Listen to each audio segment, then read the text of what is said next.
What's up, everybody? This is Kevin Miller with the All Equity Podcast. I'm so excited to be here. I have a very special guest today, the one and only, also a friend of mine and a client, Shannon Carleton. What's up? Hey, thanks for having me today, Kevin. I'm very excited to be here. Of course. Yeah, we were chopping it up a little bit off camera as well, just, prepping, doing what we do. But why don't you tell everybody a little bit about where you grew up and what kind of work you do now? Yeah, so like I said, thank you for having me. I'm really excited to be on the All Equity Podcast. My background into diversity, equity, inclusion, DEI is a little bit different from a traditional standpoint.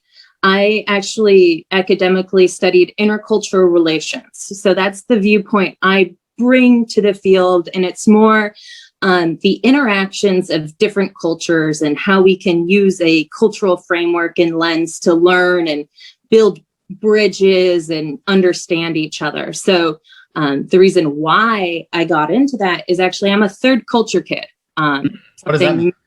Yeah, something many people don't understand, but basically my parents' culture and the culture I grew up in are different. I'm a first generation American. My parents and my brother were born in Canada for a while. I remember living in Canada and, little kids say the darndest things. My brother would tease me because I was the only American in the family and you don't belong with us, So it's like I've had these struggles, and at a young age, I really thought like, who am I? So identity was a really strong part of forming. And as I moved around, it was always like, who am I? For example, we moved to Minnesota when I was in 5th grade, and I spent 14 years in Minnesota. And after I graduated college and moved to the East Coast, it was, oh, you're a Minnesotan. Well, that made me really struggle with, well, I've lived there for 14 years. Well, I can put on a Minnesotan accent, don't you know it? But yeah, if I have 14 years in Minnesota, does that make me Minnesotan? Or I was born in California, does that make me Californian?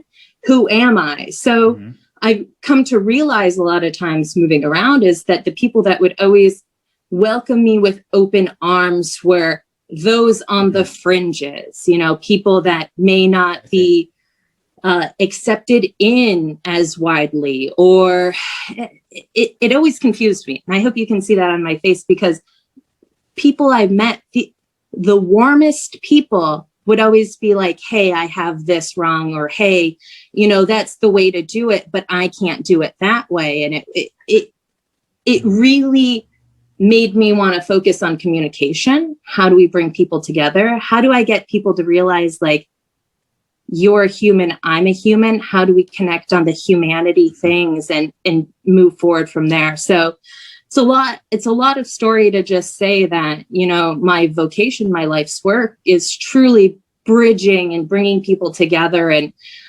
moving forward together, because I'm a big believer. We have different perspectives for a reason.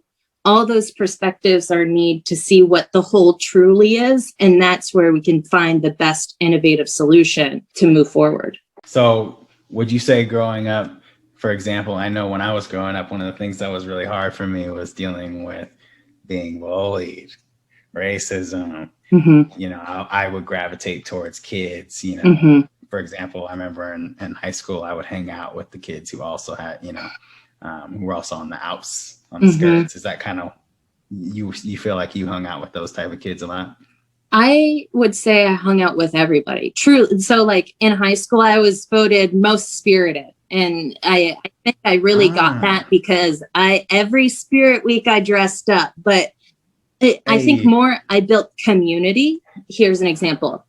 In the classroom, we break into teams. I was confident in myself, right? I moved around a lot. I wasn't that person that was like, oh, we're breaking into teams before the teacher even finished. You scout out, okay, me, you, me, you, me, you. I would usually wait back, not make eye contact, and then see who hasn't had a team. Okay, well, is it the new kid over here? Is it the biracial person over here? Is it who is the person that wasn't on the team? Hey, join us. I already have my friends that I know they know what I offer. Let me try and bring at least one new person in, because I would notice that in bridging people together, even by being a friend, knowing two people and being like, and they don't know each other, and just dropping the hint of, oh, you like horses? Well, Lucy likes horses. Have you ever talked to her? Oh, no. Well, maybe in the future. Because many times when we're learning and introducing ourselves to people, and this is why I think the third culture thing is so important, is we look for ways that we're related. And many times we're too afraid or don't have the confidence or have these things inside of us where we can't make that connection with someone who doesn't look like us, because psychologically in the mirror, I look in the mirror, I see barrier.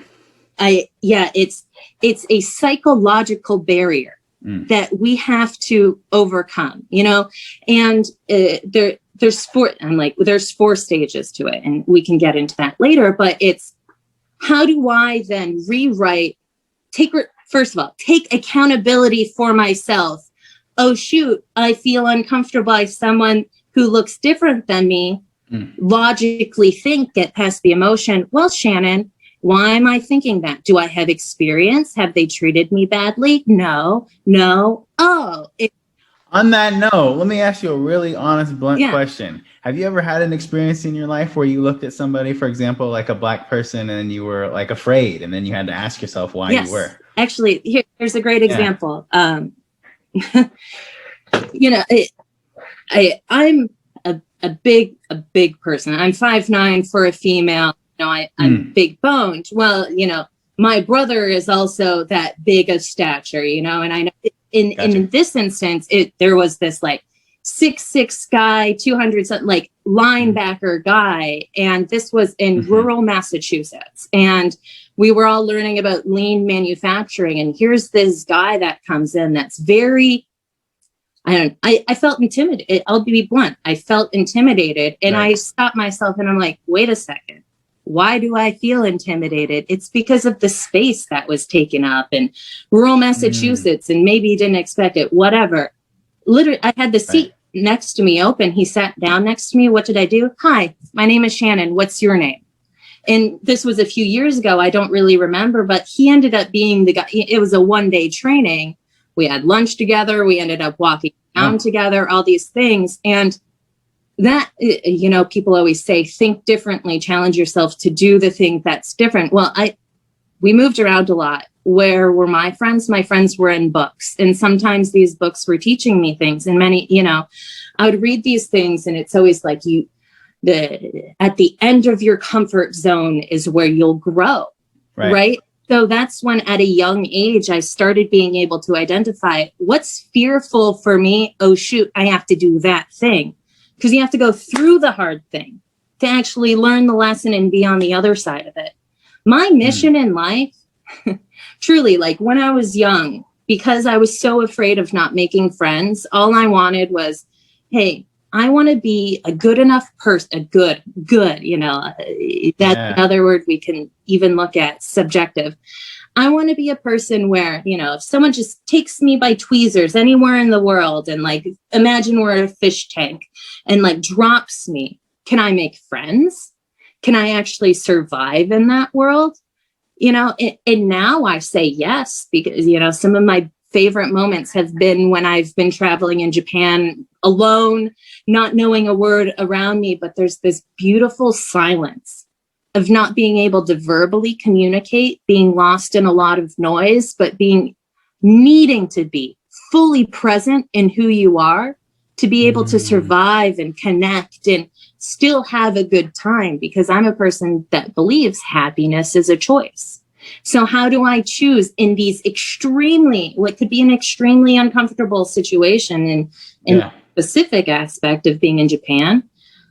How do I make the best out of that? So rolling it back to that example of the guy that came in, and at first I'm intimidated. It's like, maybe that's the lesson I'm overcoming, not to even equate that to, well, some people need that to be a lesson, but it's how do I not let the chemical reactions in my brain dictate my behavior. And really, at the core of it, that's a meditative practice of knowing that your thoughts are not who you are. You know what's crazy about that? Your thoughts are not who you are. I almost feel like a lot of people listening, they feel as though their thought equates to who they will be perceived as in the world. And that is so not true. 100%. So not true. Like, think about it like this. Like, just because, even on the positive spectrum, if you think you're Bill Gates, that doesn't mean you're going to be perceived that way. 100%. I've been doing this work for a long time. And for example, I went into, a conversation, possible interview. A friend said, oh, hey, have this conversation. We're looking for someone to help with diversity, equity, and inclusion. Okay. And it was it was a base level conversation. He was really getting in, the interviewer was really getting into the empathetic, human to human contact, meant, to me, the deep psychological aspect of getting into like triggering and why do we think or react things and go down that way. And the way I was positioning myself in that we just were on two separate wavelengths. And in the middle of it, he's like, hey, I don't think you're what we're looking for, blah, blah, blah. And I thanked him for that feedback. And I forwarded the conversation, and I can tell, he was a little bit taken aback of how positive I was from that. And it's, because his perception was white lady going to take this feedback, white savior going to pull back, make this uncomfortable. It's going to be I'm going to have to step in. That was what he probably was thinking in his head.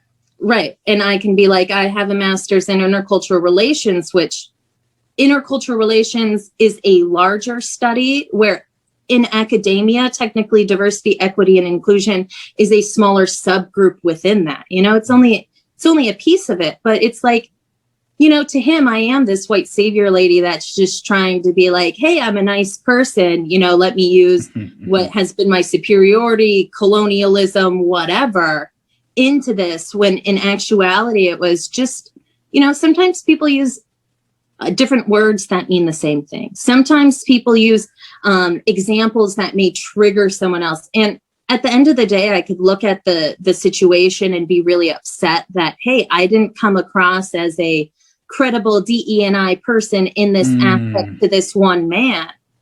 Or I can look at it and be like, hey, me as Shannon, as a human, as an individual, people don't see me a lot. I don't like social media because I don't really need other people to see what I'm doing, because I know my friend, I know the day, when George Floyd happened, I had my Black friends I reached out to make sure they were okay.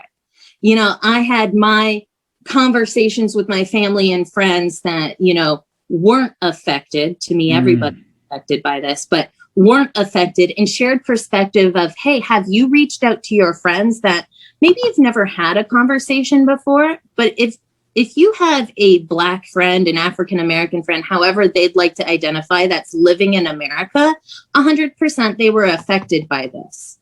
Have you reached out and had a genuine conversation just to see how they're doing?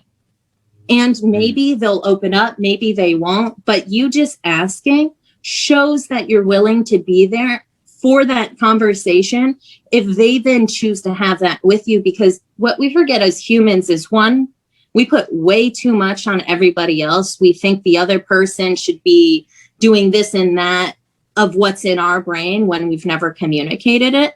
But two, we have to, even though I'm an expert in overcoming these intercultural conversations and interpersonal communication, I make mistakes. I have to have vulnerability and humility in these conversations. And I hold within myself, I think this is the biggest thing, I hold within myself that you, Kevin, as someone who doesn't have my academic training, can teach me as much and add as much value to my life as the 4 years I did spending reading books. See, that's the thing. I think the truth of the matter is a lot of people don't want to get this deep in the conversation, because this is the part where I'm supposed to tell you it's wrong that you reached out to your Black friends and did that. It's wrong that you're a white savior, right? That's what that's the status quo. And so if people can't, first of all, if people can't get past that and actually have a conversation, right? Mm-hmm. What are we doing? Yes. Right? What are we doing? What are you really doing? What is this D&I stuff you're talking about? You're not even willing to talk about how this made you feel. That's not my personal opinion that it's wrong to reach out, but I know a lot of people would feel that way listening to what you said, right? So where do we go from there? That's the whole beauty of it, right? So how do you react in those situations typically when someone would go, well, I don't really agree with that, and you're being a white savior or what? Like where do you go? And I hope you see the smile on my face of like, yeah, because two things. One, mm-hmm. you can only understand the situation as well as you understand yourself. I've done and continue to do a lot of work on myself, even sometimes with my friends of when I'm trying to pivot or get these, career pivot or make some really deep decisions. I get down to a base level where my friends are like, you're way over analyzing. And I'm like, no, I'm trying to figure out where the foundation of my thoughts are. Cause we already discussed not all thoughts are of me. Exactly. Who do I want to be presented as a human being in this situation? Am I slowing down enough to fully really encompass and understand? Yeah, I reached out to my friends. But I also have an understanding that some of those friends I went through my degree in, and I know that they're having an impact. So it's this and that, the other thing. On the other hand, say we were strangers and I said that, and you did say, hey, you're sounding like a white savior right now. Thank you for sharing that perspective. I can give you the deeper reasons why I'm reaching out to my friends. I can tell you, it's not out of guilt. It's not out of, pity. Pity. Did I do something wrong? It's out of like, hey, I know a good friend is a Metco director. And if you don't know what a Metco director, it's Brown versus Board of Education, busing in underprivileged students into wealthier districts, right? White flight. Mm-hmm. Exactly. So here's a guy that I know, his after school programs are focused around, having buy-in of Black students to try and, even try and bridge the fiscal differences or, just because you're at a school doesn't mean the social hierarchy in that school will accept you and all these things, right? So it's like, at the end of the day, I say all that to say, at the end of the day is like, I know my friends well enough that they appreciated and understood why I was reaching out to them. I didn't. And that was good enough for you. You didn't need to then go tell the world, I reached out to all 20 of my Black friends, and then you didn't need a retweet on Twitter and that's the difference. Here's the best example. Yeah, Kevin. I am that white person that my last Instagram post is a black square on June 2nd, Blackout Tuesday. Mm-hmm. And if you look at my social media or, I never post on Facebook, you can look at that and be like, oh, she just posted a square. If you don't talk to me, people don't understand, those who don't know me business wise don't know about high equity, my intercultural consulting company. They don't know I was an allyship director. They don't know that I've been working on these things, because at the end of the day, I find that many times people who have to speak loud about this, there's still something within themselves that they're trying to project at, that's go to virtue signaling or projecting out of like, hey, I'm not doing this. Talk to Shannon in 2011 before she really did some of the work. And there were instances where I would want to speak out more, and be more on social media or be posting and reposting. And, am I forwarding the people that should be talking in this instance? Should I not? Should I block? There's, to your point, there are so many nuanced ways in which you should handle it or not handle it, or, one conversation I don't think I should be in at all. Do you want here? I'm like, here's go for it. Bring it to me. About touch with a 10 full is colorism, and I studied it in that I've read books and I've talked to lighter skinned friends and darker skinned friends. I've talked to Afro-Caribbean friends, and I have like high understanding through their perspectives and through my research. The crab in the barrel, the whole thing of a lighter skinned Black person versus a darker skinned Black person. And if I'm light skinned, I don't have, you don't have a right to tell me about my experience, and I'm saying it in this way because this is how I'm reading it or hearing it, and to me, I'm like, all I can speak about is how I can treat people of a different, I guess, race than me. I don't know the conversation or the inklings or the intersectionality of the different shades within that perspectives and the lived experiences. I know as a redheaded white woman that I am one of those, I fit in, but I stick out and I can't help it. And it's just my hair, like in America, they always tell you fit in, but stick out a little bit in a socially acceptable way, So yeah. I can speak of the ways of I've been made fun of from other white people because I'm too pasty and I can't tan and I have freckles. But when I was younger in high school, and when I talk about my identity formation, what I do, like I said, I read books. Well, I would then look at, where then I go into ethnicity. Where is my ethnicity? My family's Irish, Scottish. I'm French Canadian. How do I find examples of who I am and what my familial history is so I can celebrate that of myself? So that's where I guess in some aspects I did it the right way because I defaulted in wanting to learn more about me instead of wanting to judge others. And I think that's the key. At the end of the day, I can't tell anybody what they should be doing anyway. Okay. So what? Somebody paid you for a consult on how to be more inclusive. They're still going to be racist. Newsflash. It's just the truth. If someone is actually racist, you really think that paying you to tell them and call them and hit them with the stick and you're wrong, you really think that's going to change it? No, they're going to have to do the work in themselves. And it's not going to be a less than a year process. Right. And it's not going to be a $50,000 problem either. 100%. Because it's all about that first baby step. To me, it's interesting, because I go back to the global perspective, the cultures. Yep. It's like in America, what we would tell that person is like, you should go to therapy and start working that out. Say we were in a more communitarian country, it would be like talk to more people and realize socially that you don't have your ish together and you need to change that stuff. So that's where we get a problem too, is template matching what works in one country or another to us.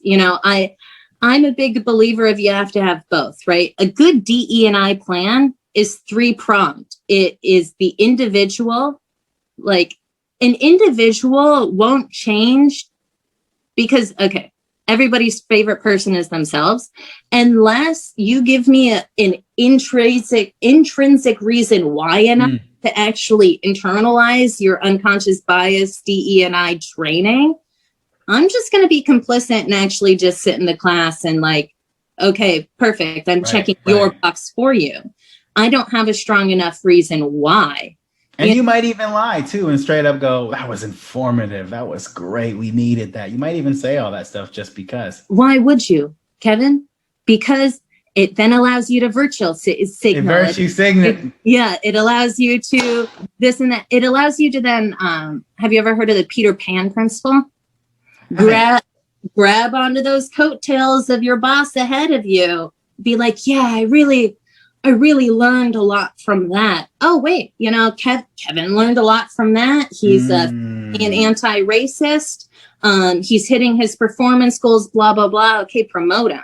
And usually the Peter principle then is someone that's within a role that really shouldn't isn't qualified to be in that role. And honestly, if you've ever ran into a situation where your boss knows less information than you, or, you know, you're in a situation where you're a gatekeeper, everybody understands and sees that, wait, how did they get that role? You're typically dealing with a Peter Principle person, and it's very difficult. And that's where then people are like, well, you have to learn how to manage up and work around and do this. And that's where we get into difficulty with corporations, because then we're not hitting number 2 in the 3-pronged approach, is fixing the environment. Because if I am spending $100,000 on all this training, and exactly to your point of what you said, great, I'm going to pretend I like it and not do anything because my environment is not conducive to the change. Ooh. Hold on, can you repeat that, please? My environment is not conducive to the change. It's the band. Let's break that down from the. So we got 2 angles there. We got the employer's view, and then we got the employee view. Right. From an employee perspective, right? How can that environment become conducive to change?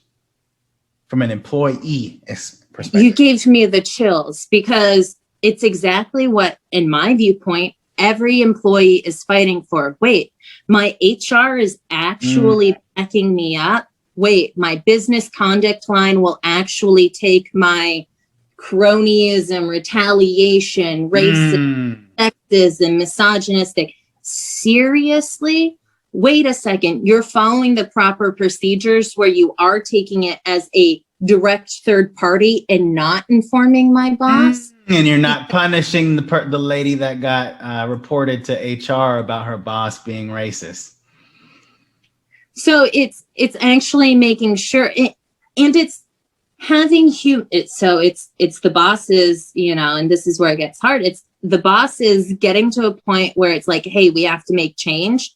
And then the environment actually being conducive to what people want. Like, I think there was an early start to this when we started seeing, especially with the millennial workforce, of, hey, let's have some beer, let's have ping pong, let's have I was just thinking about that today, our wine coolers and all this kind of stuff. And that's all in line to the environment. So that's what those were the early wins for HR, right? Let me create a more familial environment where people will want to spend time.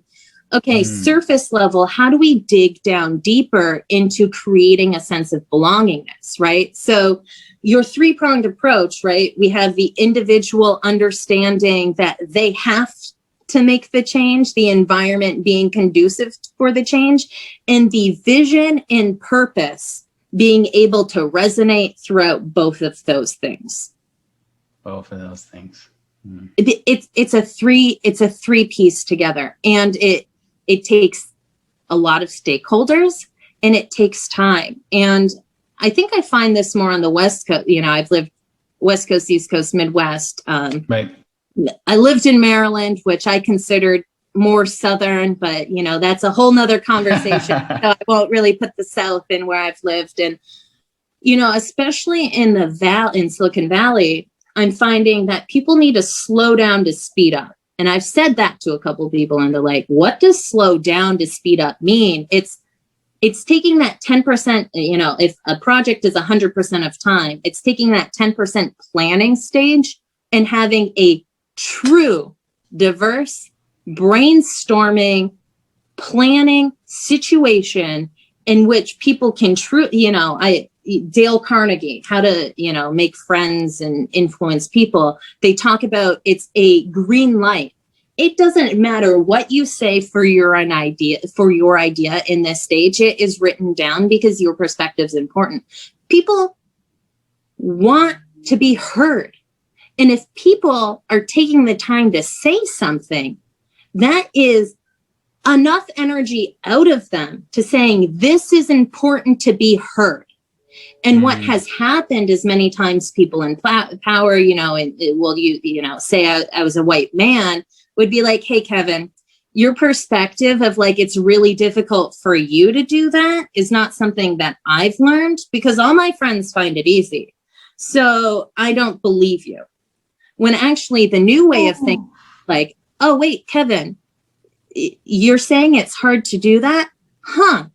Now, if we're presenting this product to a larger market and you're saying your whole market segment has a difficult time overcoming this barrier, and it's a small adjustment at the beginning of our process, thank you, Kevin, for that suggestion. We really appreciate that advice. We're going to build that into our plan so we can make sure that our entire market has the opportunity to buy into what we're saying. Devil's advocate here. How would you make sure that that Black person doesn't feel like they're speaking on behalf of the whole race?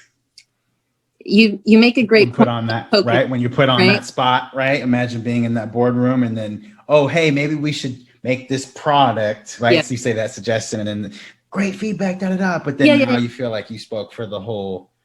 So, and this is where, help me in this conversation, because I know it from a woman's perspective. And in that conversation that I was just talking about, I wouldn't have picked you out as the, hey, Kevin, it's your turn. Tell us the information. In the scenario I was thinking of, it's you naturally offering. Volunteering the information. That's the key. Volunteering the information. Because that's what it is. Let's be honest. That's what it is. The environment has to be conducive enough for Kevin to feel comfortable enough to raise his hand and say that anyway. And it's not. None of those corporations are, period. End of story. And that is why us working together is so important, because like I have an academic, but I can tell you case studies and articles and all this stuff from an academic intercultural background of like, hey, perspective, this, that, the other thing. I don't necessarily have a lived experience. I have a lived white woman experience where, if you talk to intersectionalists, how much do I experience and all that stuff, we can talk about that, but it's still comparing. Exactly. And that's where, exactly to your point of take the race thing out of it. That's where managers need to be leaders. Managers can't be, hey, we need a project out. Managers need to be true leaders in that. Say I was a product manager. Okay. We're back in our situation, our situation. It would be my duty, role, responsibility. I should be held accountable to make sure that the 10 people within my group know that they can speak freely and willingly, know that if they misposition something, I won't react. Retaliate. I won't retaliate, but I won't act out of anger or passive aggression or anything that way.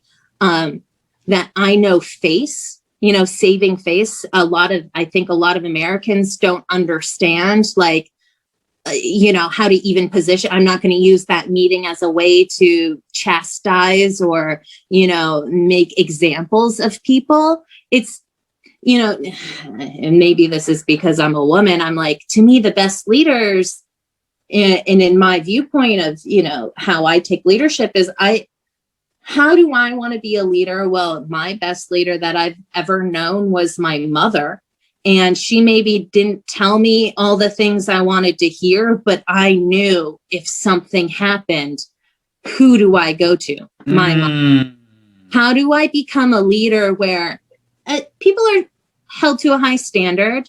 I think my professor taught me the best way. He's like, you're a leader when people accept you, but you have a nickname behind your back. And his nickname was. That's exactly what it is. And it's one of those things of, it then allows my team to have one common enemy of like, oh, Shannon's making us do this, that, the other thing. Well, you guys have all something that's relatable now and a shared work experience. Exactly. And you can actually come together as a team and you're having a good time and, Shannon, but at the same time, I have freedom of expression. I have freedom to work. My ideas are heard. I feel actually accepted. Oh, shoot, my friend on the other team is complaining about some stuff that I don't have to listen to. Great. And this, Kevin, I think that this is a perfect example of what an individual can do in an organization, because it's not about everybody having a DE&I role or an HR this or an accountability of that. It's me doing the work to understand where I'm at, where my triggers are at. And if I'm a manager, becoming a leader so I can affect my environment, so I can show people it's possible. Because in showing people it's possible, they can understand it. They can start asking me questions. They have the ability, and ability grows into a capability. And then capabilities, when you get really good at it, you have the capacity to pass that on to other people. Woo! We need to breathe on that. Wow. And I hope that makes sense. You know, it's complicated stuff. It's complicated, and it's long-term work and long-term solutions. And right now, people are wanting to Band-Aid and talk about Band-Aid, this. yeah. Let me get that DEI person in there, and then let's get this Q4 number up. Mm-hmm. No, Kevin, we are in like ER triage now. It's Ooh. Oh shoot, that was actually a deep wound that we have to clean out. You know, let's get the rocks out of there. Oh wait, you know, this manager, let me pick that rock out of there. Let me get this dirt. Where's the water? Spray it all out.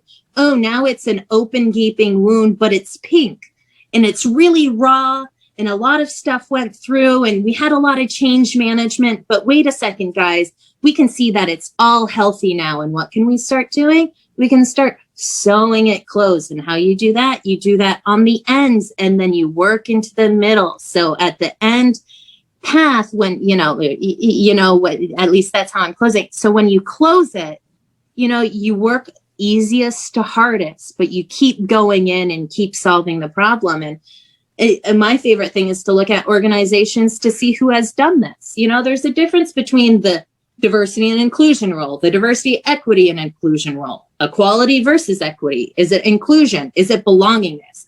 Now our roles are inclusion and belongingness. You know, so you can almost see these conversations on a surface level through job roles presented on how deep they're actually taking. So like you can look on LinkedIn based on who's hiring for what, where they're at in the process. Yeah. So if they're still D&I, they're like, they're still on the analogy that diversity is, you know, inviting everybody to, you know, is having, everybody to the table. Yeah. You know, you hear the party stuff. It's like everybody's at the table and then listening, and then equity's playing everybody's song at the party, so they have something to dance to and understand, you know, all these different analogies. Well, what people really want is to belong.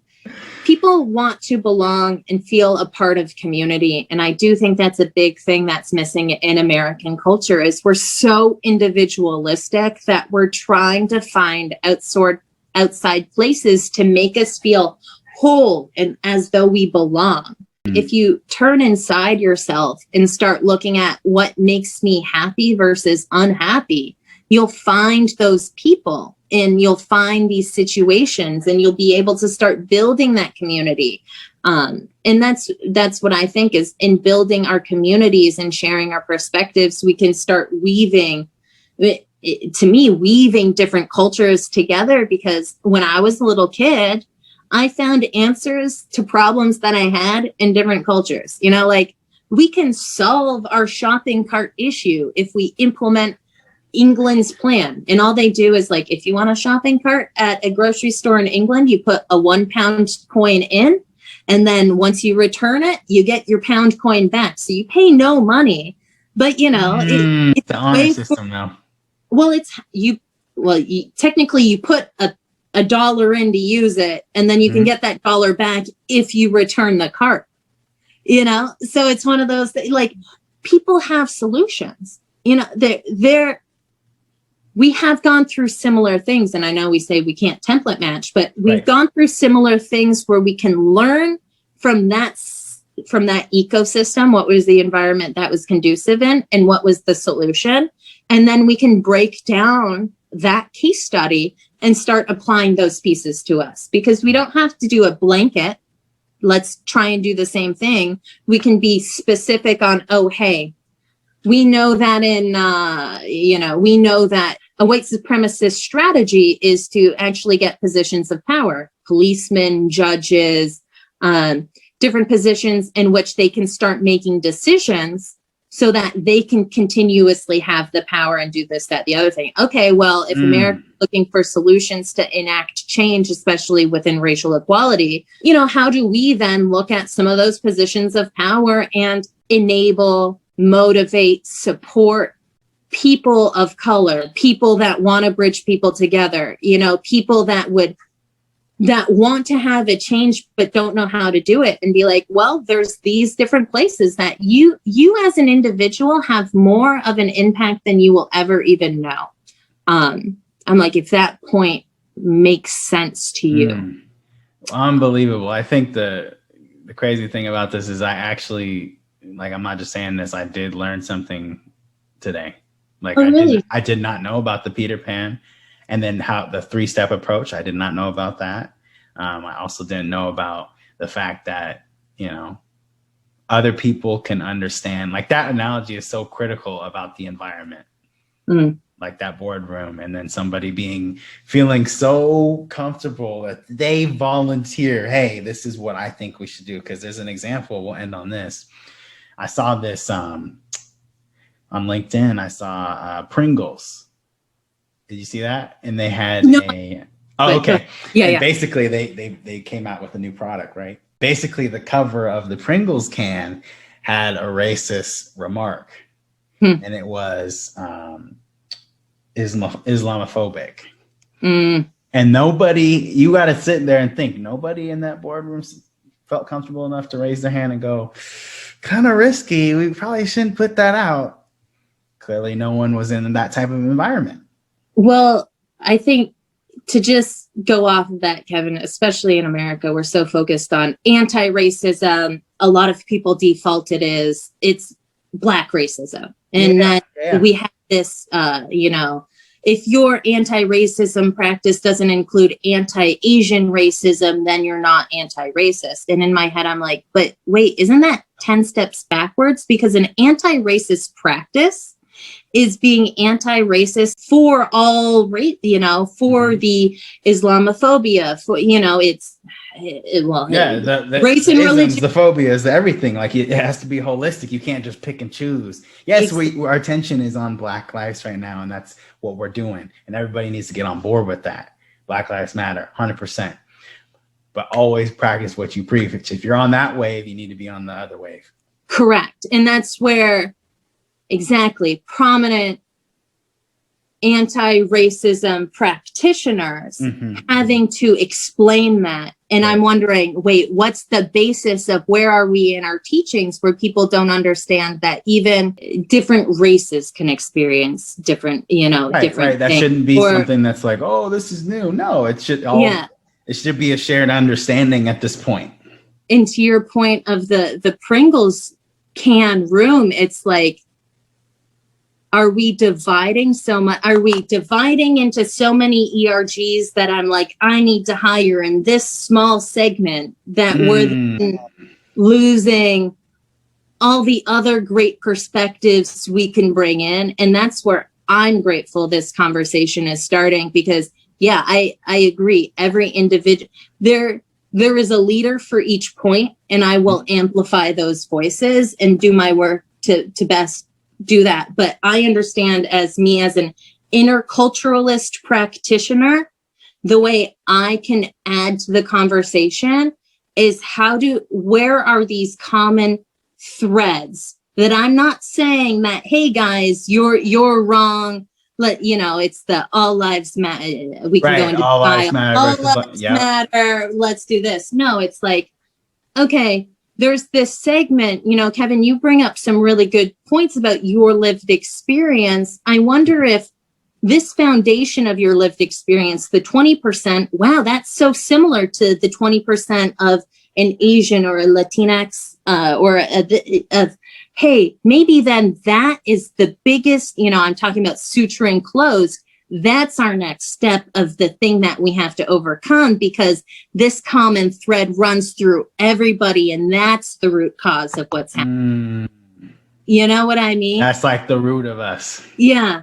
It's Yeah. like, okay, yeah, ERGs are great because we can understand specifically where we're all at, but then where's the like multicultural center where we can all talk about our different perspectives to get those learns to be like, Yep. okay, now us experiencing this is where we can next go. Does that make sense? That makes perfect sense to me. We just want to, I'm like, all I want to do is take a step forward. So how can we link arms and all move forward? Because I think that's what people get sick of is the conversation. Yep. And I'm like, let's get some action. So thank you, Kevin, 100%. For what you do and how you support, you know, even all your DEI professionals, you know, all equity through your virtual assistants and everything, because all pieces are needed and all pieces are as important as the other, right? People want to be the leader. They want to do this. They want to do that. Well, the most important person for a leader is the first follower. And then from that, it's what community can you build? This is where power dynamics to me never makes sense because every single person counts. Every single person can make an impact. And you truly can be the change you wish to see in the world and change the world through that. And I'm just excited to see where our journeys go and how we can continue supporting together. So.